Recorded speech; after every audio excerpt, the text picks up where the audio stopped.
مانزه د علم مونږ چې وو دا عمل ده لیکن دې سړي کې چې عقیده یې درست ده علم و عمل و تصحیح العقیده امام ربانی مجدد فضائل رحمۃ اللہ علیہ فرمایي چې نصیبات د علماء ظواهر چې ده علم و عمل و تصحیح العقیده دا درې شی چې څوک ولري دې ته علماء ظواهر وي صوفیه کرام بچاته ورکی چې علم و عمل و تصحیح العقیده وجد حال و علوم و معارف ولري دې ته ورکی صوفیه کرام یعنی صوفی دې ته نه ورکی یوازې چې د عام خلکو اصطلاح چې پټکې په سر کړه وکړي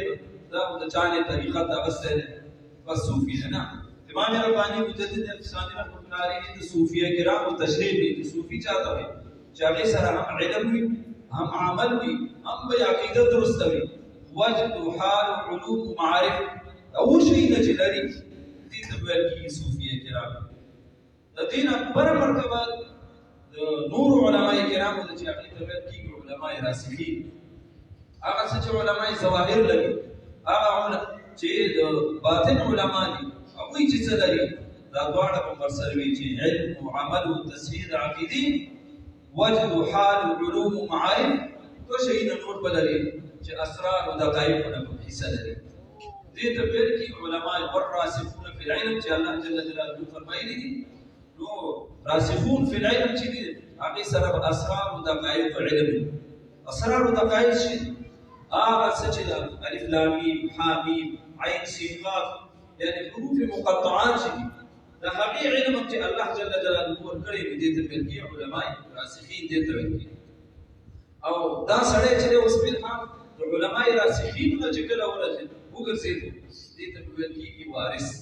د نبی اکرم صلی الله علیه و آله وسلم راځو پر تمخینی خبره ده چې علم مشتا عمل مشتا عقیده درسته ده لیکن مخلص نه ده بیا وارث نشي جوړه علم درست عمل صحیح عقیده درست ده او الله جل جلاله لپاره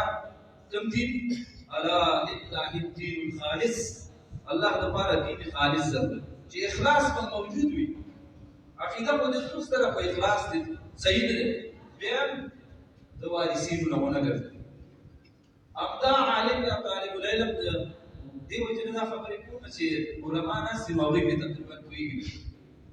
او یا زمون نفوس دي اکثر علماء کرام یا صوفیه کرام او پیران حضرات نفوس دي عمل طرفو باندې دا وی د تزکیه لپاره او زمانه خپل تزکیه او د اصلاح لپاره دا خبرې د عالم علم درست عمل درست عقیده درست اخلاص درست ده دې ته موږ شو وارث بیا وارث نه یاد د امام ربانی مجدد فضائل رحمۃ اللہ علیہ څخه چې د تصفیه د قلب نه نشي نو على الدوام د الله جل جلاله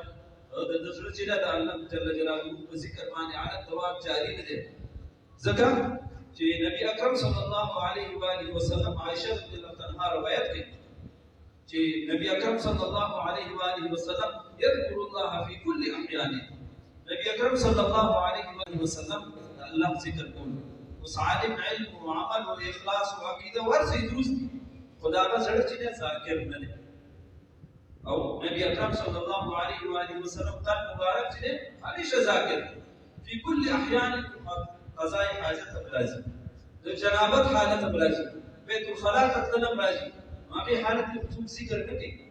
نو د دې حدیث شریف مطلب دا چې نبی اکرم صلی الله علیه وسلم قلب مبارک کې ذکر کړو الله یاد کړو علم او عمل او اخلاص او عقیده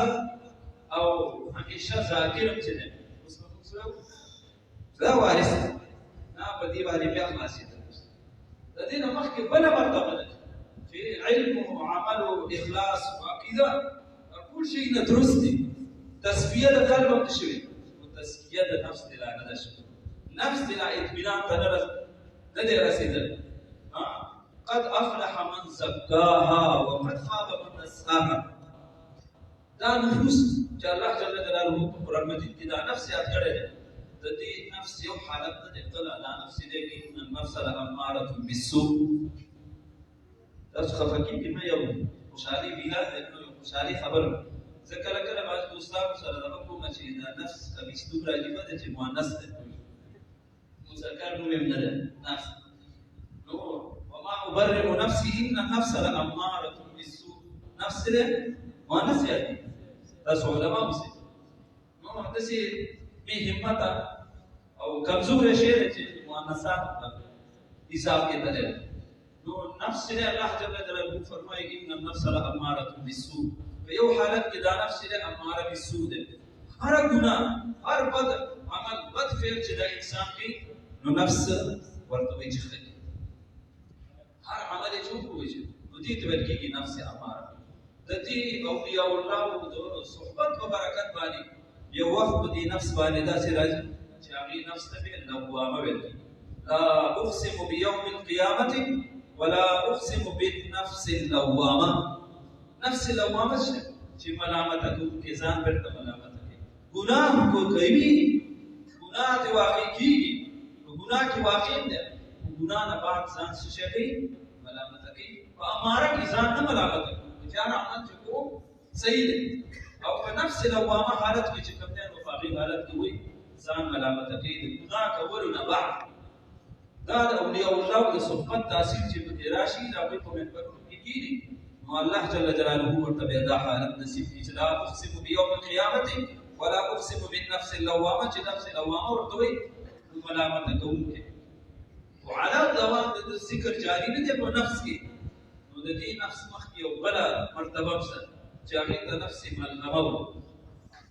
ونفس وما سواها فالهمها فجورها وتقواها. دې ته ویل کېږي نفس ملهمه چې الهام ورته. ونفس وما سواها فالهمها فجورها وتقواها. د فجور او د تقوا معلومات تفریق فرق چې کولی شي نفس ملهمه حالت ته چې ورسېدو چې دا ښه کار دی او دا بد کار دی. د نفس لوامه په حالت کې دا تفریق فرق یې نشو کولی. ګناه دې کېده خو د ګناه نه بعد یې توبه ایسته، ملامتۍ په نفس باندې. خو په دې کې دواړه حالت ته پېژني چې دا صحیح کار دی او دا غلط کار دی، دا فسق دی، دا فجور دی، دا ښه کار دی، دا بد کار دی. دا ټول به پېژني. بیا هم څه شی دی؟ په ګناه کې بیا واقع کېږي. نو دې ته ویل کېږي نفس ملهمه. او دا درې قسمه شو. د دې درېیم قسم نه چې د اولیاء الله په صفتونو کې امام رباني رحمة الله علیه فرمایي چې په کثرت علی الدوام د اولیاء په محفل کې کېږي. الله جل جلاله دې کس ته ورکوي